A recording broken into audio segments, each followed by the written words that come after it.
મારામારીના કેસમાં 2 આરોપીઓની પોલીસે અટકાયત કરી છે। નડિયાદના પૂર્વ કાઉન્સિલર સાથે મારામારીની ઘટના બની હતી। કિશોર પ્રજાપતિ અને કશ્યપ પ્રજાપતિની પોલીસે અટક કરી છે। કાકા અને ભત્રીજાએ પૂર્વ કાઉન્સિલર સાથે મારામારી કરી હતી। ઝાડ કાપવા જેવી સામાન્ય બાબતમાં ઝઘડો થયો હતો અને ઝઘડામાં માથાના ભાગે ઘા મારતા ગંભીર ઈજાઓ પહોંચી હતી।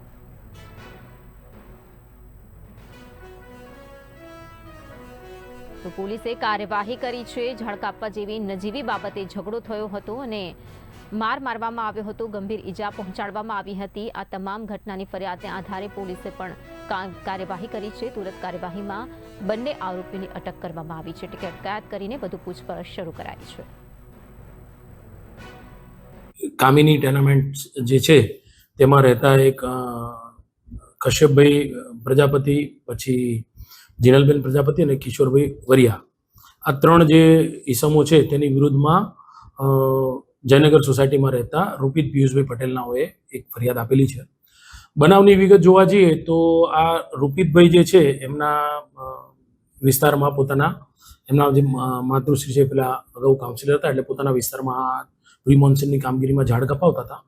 આ અનુસંધાને જે હાલના જે આરોપીઓ છે કશ્યપભાઈ અને એમના પરિવારજનોએ વાંધો લીધેલો અને આ આધારે તેમની વચ્ચે અંદર બોલાચાલી થયેલી।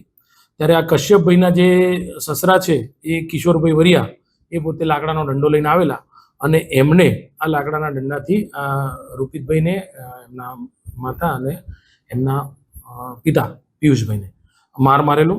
જે અનુસંધાને પોલીસે વિગતવારની ફરિયાદ નોંધી લીધેલી છે।